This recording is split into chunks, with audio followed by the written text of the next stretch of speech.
गुरु प्यारी साध संगत जी, नमस्कार जी। आप सब कैसे हो? आशा करती हूँ बाबा जी के श्री चरणों में अरदास करती हूँ कि मालिक की कृपा से, निरंकार दातार की मेहरबानी से आप सब बहुत खुश होंगे, मौज बहार में होंगे और अवश्य ही भजन सिमरन में होंगे। साध संगत जी, मैं हाजिर हूँ आज आप सभी से एक बहुत ही खूबसूरत साखी साझा करने के लिए, एक पारिवारिक साखी। उम्मीद करती हूँ ये साखी आप सभी को बहुत पसंद आएगी। तो साथ संगत जी, चलिए आइए समय ना गवाते हुए साखी को आप सभी से साझा करते हैं जी। साथ संगत जी, काफी समय से दादी की तबीयत खराब थी। घर पर ही 2 नर्स उनकी देखभाल करती थी। डॉक्टरों ने भी अपने हाथ उठा दिए थे और कहा था कि जो भी सेवा करनी है कर लीजिए, दवाइयाँ अब अपना काम नहीं कर रही हैं। उसने घर में बच्चों को हॉस्टल से बुला लिया था। काम के कारण दोनों मियाँ बीवी काम पर चले जाते। दोनों बच्चे बार बार अपनी दादी को देखने जाते।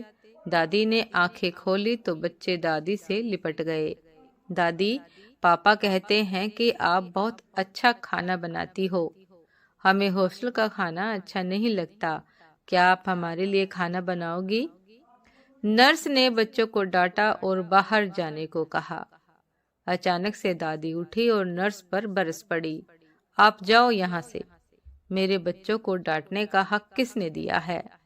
खबरदार, अगर बच्चों को डांटने की कोशिश की। कमाल करती हैं आप। आपके लिए ही तो हम बच्चों को मना किया। बार बार आते हैं आपको देखने और डिस्टर्ब करते हैं।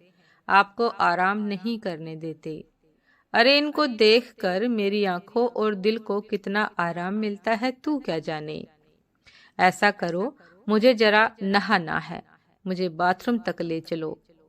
नर्स हैरान और अवाक थी। कल तक तो दवाई काम नहीं कर रही थी और आज ये इतना चेंज।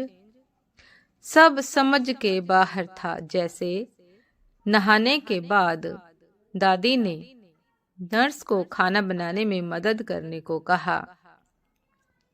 नर्स ने पहले तो मना किया, फिर कुछ सोचकर मदद करने लगी। खाना बनने पर बच्चों को बुलाया और रसोई में ही खाने को कहा। दादी, हम जमीन पर बैठकर खाएंगे और वो भी आपके हाथों से। मम्मी तो टेबल पर खाना देती है और खिलाती भी नहीं कभी भी। अपने हाथ से तो कभी खिलाती भी नहीं। दादी के चेहरे पर खुशी थी। वह बच्चों के पास बैठकर उन्हें खिलाने लगी। बच्चों ने भी दादी के मुंह में निवाले दिए। दादी की आंखों से झरझर आंसू बहने लगे। दादी, क्यों रो रही हो आप? दर्द हो रहा है क्या? मैं आपके पैर दबा दूं? अरे नहीं, ये तो बस तेरे बाप को याद करके आ गए आंसू। वो भी तो ऐसे ही खाता था मेरे हाथों से, पर अब कामयाबी का ऐसा भूत चढ़ा है कि खाना खाने का भी वक्त नहीं है उसके पास, और ना ही माँ से मिलने का समय है। दादी, आप ठीक हो जाओ, हम दोनों आपके ही हाथ से खाना खाएंगे। और पढ़ने कौन जाएगा? तेरी माँ रहने देगी क्या तुमको? दादी, अब हम नहीं जाएंगे, यहीं रहकर पढ़ेंगे। दादी ने बच्चों को सीने से लगा लिया। नर्स ने इस इलाज को कभी पढ़ा ही नहीं था जीवन में। अनोखी दवाई थी यह, अपनों का साथ हिल मिलकर रहने की। दादी ने नर्स को कहा, आज के डॉक्टर और नर्स क्या जाने कि भारत के लोग 100 साल तक निरोगी कैसे रहते थे। छोटा सा गांव, सुविधा कोई नहीं, हर घर में गाय, खेत के काम, कुएं से पानी लाना, मसाले कूटना, अनाज दलना, दही बिलोना, मक्खन निकालना। एक घर में कम से कम 20 से 25 लोगों का खाना बनाना, कपड़े धोना, कोई मिक्सी नहीं, ना ही कोई वॉशिंग मशीन या कुकर, फिर भी जीवन में कोई रोग नहीं। मरते दिन तक चश्मे नहीं और दांत भी सलामत। ये सभी केवल परिवार का प्यार मिलने से होता था। नर्स तो यह सुनकर हैरान रह गई और दादी दूसरे दिन ठीक हो गई। साथ संगत जी आइए आइए साथ संगत जी, हम भी ऐसी ही दवा बने अपनों की, हम भी बने ऐसी दवा अपनों की।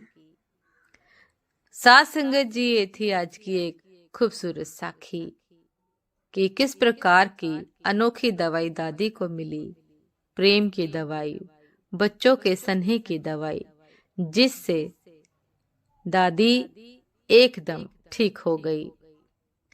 उम्मीद करती हूँ साथ संगत जी की ये साखी आप सभी को बहुत पसंद आई होगी। यदि पसंद आई हो साथ संगत जी तो लाइक कमेंट शेयर करना ना भूलिएगा। चैनल पर जो भी नए हैं कृपा करके सब्सक्राइब कर लीजिएगा ताकि चैनल पर मिलने वाली सभी शब्द साखियों की अपडेट आप सभी को समय पर मिलती रहे। साथ संगत जी आप हमें इंस्टाग्राम पर भी फॉलो कर सकते हैं। इंस्टाग्राम का लिंक डिस्क्रिप्शन बॉक्स में दिया गया है। तो साथ संगत जी दासी को अभी आज्ञा दीजिए, आपसे फिर मुलाकात होती है एक नए शब्द साखी के साथ, एक नए खूबसूरत विचार के साथ। तब तक के लिए नमस्कार जी। सदा खुश रहिए, मुस्कुराते रहिए, भजन सिमरन अवश्य करते रहिए और साथ संगत जी अपनों की इस प्रकार की अनोखी दवाई अवश्य बनिए। नमस्कार जी।